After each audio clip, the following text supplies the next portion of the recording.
म सन्चै छु। आज हामी चाहिँ बारी बनाउँदैछौँ। यस्तो हाम्रो बारी यत्रो छ तर चाहिँ हामीले केही लगाएका छैनौँ। यत्रो पानी परेर अनि त्यसपछि मौसम पनि चिसो चिसो छ। अहिले पनि हावा चलिरहेको छ तर मेरो नानीले प्याक गरिदिनुहुन्छ। मेरो क्यामेराम्यान चाहिँ मेरो बहिनी हो। हेलो आशिका। हाई। के छ? ठिक छ। आजको काम कस्तो लागिरहेछ? राम्रो। अब हामी यसमा यो सब खोलेर शनिबारको दिन सब तरकारी लगाउने हो है। हुन्छ। किनेर खानुभन्दा पनि आफ्नो बारी छ यत्रो, बारीमा लगाएर मिहिनेत गऱ्यो भने चाहिँ आफ्नो स्वास्थ्यको लागि पनि काम गऱ्यो भने फाइदा हुन्छ। तरकारी पनि किन्नु पर्दैन।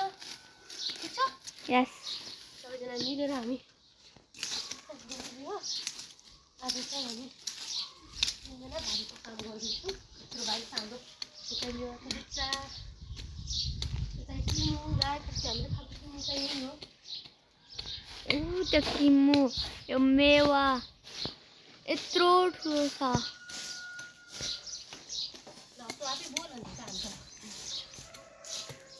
तपाईँहरूलाई ए हेलो भन्नु न।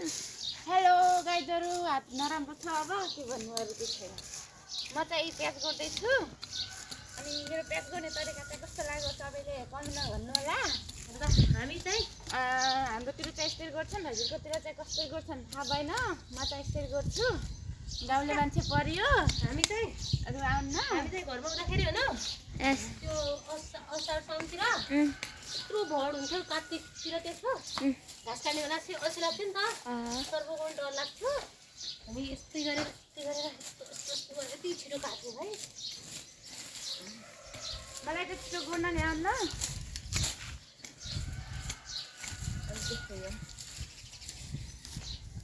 हाम्रो चाहिँ यत्रो ठुलो चाहिँ बारी छ है।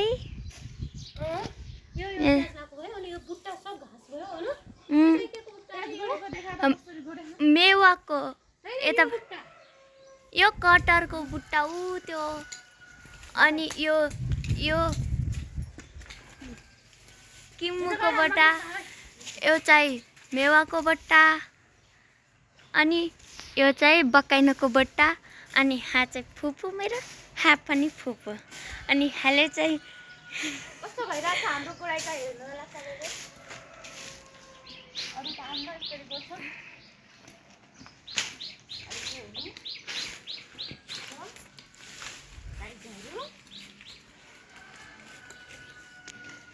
झन्सँग प्याक गर्न चाहिँ आउँछ तर यसको चाहिँ तरकारी खान्छ। हाम्रो गाउँमा यसलाई पापुरो भन्छ नि। हाम्रोमा पनि तर चाहिँ यो चाहिँ पापुरै हो। हाम्रो गाउँ पिडेलु भन्दा त मगा पाब्रो यो चाहिँ पापुरै हो। हाम्रो गाउँ फुपू आज यसको तरकारी खाऊँ न। यसको त्यसका गुन्डाउने त खानु उता छ त। यस गावाको आज हामी तरकारी खाने। यो चाहिँ भाइ हो मेरो। मिहिनेती छ कामको लागि पढाइको यस उता हेर्नुहोस्। काम गर भने चाहिँ फर्स्ट हो। निशाल बोल ओके।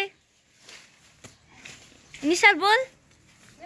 Hello guys. म आफ्नो अन्टीलाई सगाइरहेको छु guys. Like follow subscribe comment गरिदिनु होला। भन्न लाइक शेयर कमेन्ट गरिदिनु होला गाइस। उ भन्दाखेरि सब्स्क्राइब गरिदिनु होला भन्नु। फु भन् तपाईँ पनि भन्नु। हेलो गाइस, म चाहिँ यता प्याक गर्दैछु। मेरो प्याक गरेर चाहिँ कस्तो लाग्यो हजुरहरूलाई? हाम्रो गाउँतिर चाहिँ यसरी गर्छन्, हाम्रो गाउँतिर नि लगाउँछन्। यो चाहिँ कोलपुर हो भनेर भन्दाखेरिमा चाहिँ कोलपुर भनेर मात्र हो तर यो चाहिँ जङ्गल चाहिँ यति धेरै छ। जङ्गल चाहिँ गाउँको भन्दा नि धेरै छ। अब के गर्नुहोस् त्यही हो, सफा गर्ने मान्छेलाई के गर्नु। अब हामी त सफा नगर्ने मान्छे पऱ्यो। आज कहाँबाट के गर्ने काम गर्ने लगाएर बल्ल प्याज गर्न लागेको। हिजो अस्तिदेखि गएको थिएन, धेरै भएको नगरेर पुरै घर जमिरहेको। मैले त्यसरी गर्दैछु। यति धेरै छ भन्नु म देखाउँछु। यति धेरै छ प्याज। हेर्नुहोस् हेर्नुहोस् हेर्नुहोस् भन्नु न। हेर्नुहोस् भन्नु न।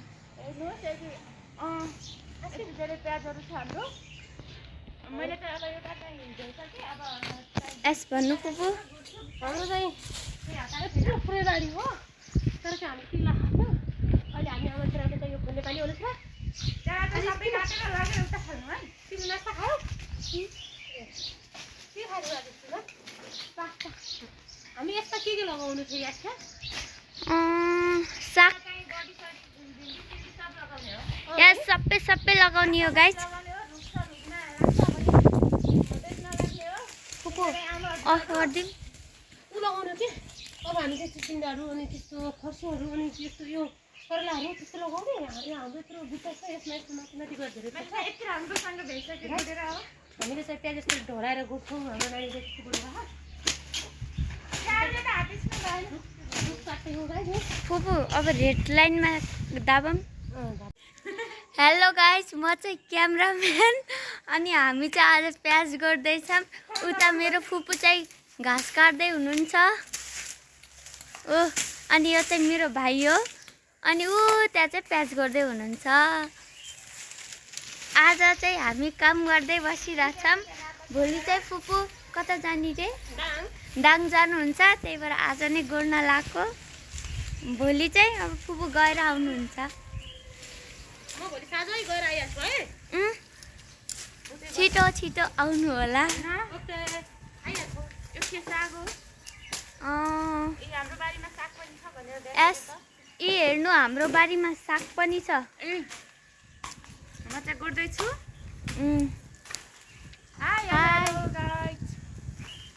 अनि म चाहिँ भन्नु कसैलाई यो घाँस चाहिन्छ भनेपछि सम्पर्क गर्नु होला। बाख्रा साग्रा भएको मान्छेले भन्नुहोस् ल। कोलपुरमा भएको मान्छेले कोलपुरमा भएको मान्छेले चाहिँ कहाँनिर भनेपछि पुष्पानगरतिर। पुष्पानगर 2 बाँकेमा खबर गर्नु होला। म चाहिँ अब चाहिँ किम्मु खान जान्छु है। यी हेर्नुहोस्, हाम्रो किम्मुको भर यत्रो ठुलो छ।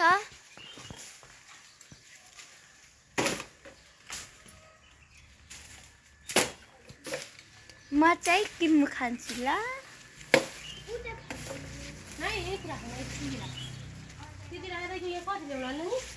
फर्स्ट बाइट तपाईँहरूलाई। यो चाहिँ यति ठुलो छ नि गाई।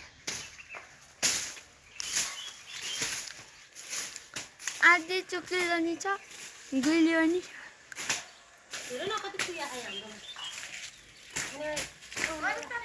यी हेर्नुहोस्, यति धेरै कुहिएको छ नि यहाँ।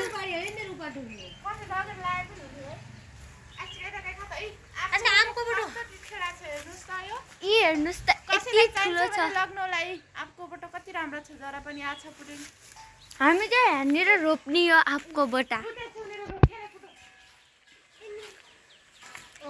म चाहिँ किम्मु खाँदैछु।